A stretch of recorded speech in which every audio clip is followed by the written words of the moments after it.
আসসালামু আলাইকুম। কর্মকর্তা কর্মচারী সংগঠনগুলো প্রধান উপদেষ্টার কাছে একটি খোলা চিঠি দিয়েছে। তারা সেই খোলা চিঠিতে বলেছে যে সচিবালয়ে ভাতা নয়, আগে পে স্কেল দিন, এই শিরোনামে একটা চিঠি তারা দিয়েছে প্রধান উপদেষ্টাকে। তো সেই খোলা চিঠি নিয়েই এই ভিডিওটা। আগামী 15 ডিসেম্বরের মধ্যে নবম জাতীয় পে স্কেল গেজেটের প্রকাশের দাবি জানিয়েছে প্রধান উপদেষ্টা বরাবর খোলা চিঠি দিয়েছে বাংলাদেশ সরকারি কর্মচারী দাবি আদায় ঐক্য পরিষদ। বৃহস্পতিবার 11 ডিসেম্বর সংগঠনের মুখ্য সমন্বয়ক মোহাম্মদ ওয়ারেস আলীর স্বাক্ষরিত এই খোলা চিঠিতে সচিবালয় ভাতা নয়, আগামী 15 ডিসেম্বরের মধ্যে নবম জাতীয় পে স্কেলের গেজেট প্রকাশের দাবি জানানো হয়েছে। তো খোলা চিঠিতে আরও বলা হয়, বাংলাদেশ সরকারি কর্মচারী দাবি আদায় ঐক্য পরিষদ একটি জাতীয় ভিত্তিক সংগঠন। এই সংগঠনের পক্ষ থেকে সারা দেশে কর্মচারীদের ন্যায্য অধিকার, এক ও অভিন্ন নিয়োগ বিধি প্রণয়ন, সচিবালয় ও সচিবালয়ের বাইরে কর্মচারীদের পদ ও পদবি এক ও অভিন্ন রাখা সহ 7 দফা দাবিতে বিভিন্ন ভিত্তিতে নবম পে স্কেল 15 ডিসেম্বরের মধ্যে গেজেট আকারে প্রকাশের দীর্ঘদিন যাবৎ বিভাগীয় সমাবেশ, মানববন্ধন, সংবাদ সম্মেলন ও মহাসমাবেশ শেষে প্রধান উপদেষ্টা বরাবর স্মারকলিপি প্রদান সহ বিভিন্ন কর্মসূচি পালনের করে আসতেছে।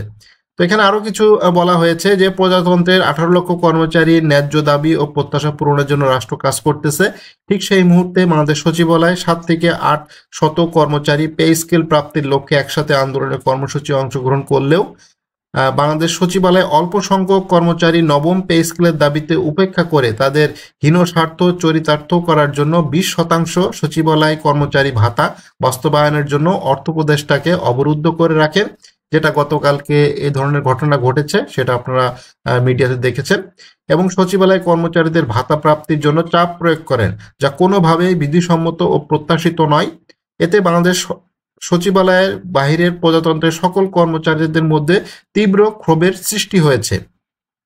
খোলা চিঠিতে আরও বলা হয়েছে, নবম পে স্কেল পাশ কাটিয়ে শুধুমাত্র বাংলাদেশ সচিবালয় 7 থেকে 800 কর্মচারীর উল্লেখিত সচিবালয় কর্মচারী ভাতার আদেশ জারি করলে কর্মচারীদের মধ্যে নতুন করে আবারও বৈষম্য সৃষ্টি হবে।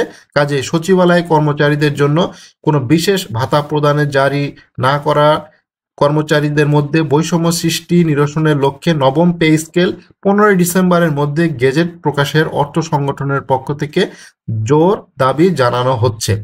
তো গতকালকে যে ঘটনাটি ঘটেছে সেটা হচ্ছে সচিবালয় ভাতা নেওয়ার জন্য, অর্থাৎ সচিবালয় ভাতা প্রদান করার জন্য অর্থ উপদেষ্টার দপ্তরে যে সামনের যে বারান্দায়, সে বারান্দাতে সবাই অর্থ উপদেষ্টাকে অবরুদ্ধ করে লেগেছিল এবং প্রায় 9:30 রাত্র 9:30 দিকে বিশেষ পুলিশ প্রোটোকলের মাধ্যম দিয়ে অর্থ উপদেষ্টা সেখান থেকে ত্যাগ করতে বাধ্য হন এবং তিনি আশ্বস্ত করে আসলে ত্যাগ করেন যে আজকে বৃহস্পতিবারের মধ্যে একটা সমাধান দিবেন।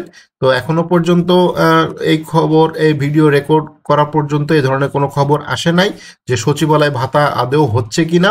তবে সচিবালয় ভাতা না হলে কালকেই কর্মচারী কল্যাণ পরিষদের সংযুক্ত পরিষদের নেতারা আবার হুঁশিয়ারি দিয়ে রেখেছিলেন যে তারা আবার সচিবালয় বিভিন্ন দপ্তরে জড়ো হবেন, সেখানে আন্দোলন করবেন সচিবালয় ভাতা নেওয়ার জন্য। তো এখন যে সমস্যাটা হচ্ছে যে সরাসরি শুধুমাত্র সচিবালয় ভাতা নেওয়ার জন্যই এই আন্দোলন যদি করা হয়ে থাকে, সেক্ষেত্রে শুধুমাত্র সচিবালয়ের যে সকল কর্মচারী আছে তারাই শুধু লাভবান হবেন, এছাড়া সচিবালয়ের বাইরে প্রজাতন্ত্রের সকল কর্মচারী এটার আওতাভুক্ত হবে না। তো এটাও একটা দেখার বিষয়। আসলে পে স্কেলটা মুখ্য বিষয় হওয়া উচিত ছিল, পে স্কেলকে সামনে রেখে আন্দোলন করা উচিত ছিল। এই সময় আসলে ভাতাটা কতটা যৌক্তিক, পে স্কেলের পরেও তো আসলে এই ভাতার বিষয়ে আন্দোলন করা যেত, আলোচনা করা যেত। সরাসরি সচিবালয় কর্মকর্তা বা কর্মচারী যারা আছে সরাসরি এই ভাতার দিকে সচিবালয় ভাতা নেওয়ার জন্য যে আন্দোলনটা গতকালকে করেছে সেটা কোনোভাবেই কাম্য নয়। এতে করে দেশের সকল প্রজাতন্ত্রের যে কর্মচারী আছে তাদের ভিতরে একটা শঙ্কা সৃষ্টি হয়েছে যে আদৌ সরকার পে স্কেল দেবে কিনা। কারণ এইভাবে সরকারকে হেনস্থ করা বা সরকারের মন্ত্রী বা উপদেষ্টা বা সচিবদেরকে সাথে এই ধরনের কথাবার্তা ঔদ্ধত্যপূর্ণ আচরণ করার ফলে সরকার আসলে এই বিষয়টা কতটা ইতিবাচক হিসেবে নেবে পে স্কেল ঘোষণা করা এবং পে স্কেলের রিপোর্টটা যত দ্রুত তার সাথে সরকার এখন দিবে কিনা সেটাই এখন দেখার বিষয়। তো এই যে কর্মচারী কল্যাণ ফেডারেশনের পক্ষ থেকে যে খোলা চিঠি দেওয়া হয়েছে, এটা প্রধান উপদেষ্টাকে মূলত দেয়া হয়েছে।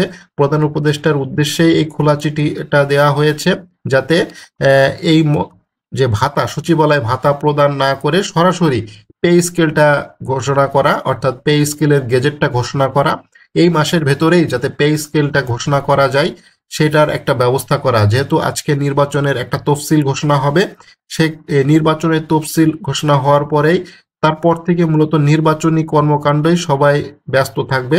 রুটিন যে কাজগুলো থাকবে, প্রত্যেক দিন যে রুটিন কাজ থাকে সেটা চলমান থাকবে, বাট মানে মূলত একটা নির্বাচন কেন্দ্রিক সরকারের মনোযোগটা সবচাইতে বেশি থাকবে।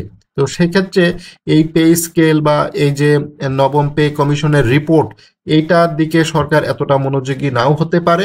তো এটার জন্য খুবই জোর দাবি জানানো হচ্ছে বিভিন্ন কর্মচারী সংগঠনের পক্ষ থেকে।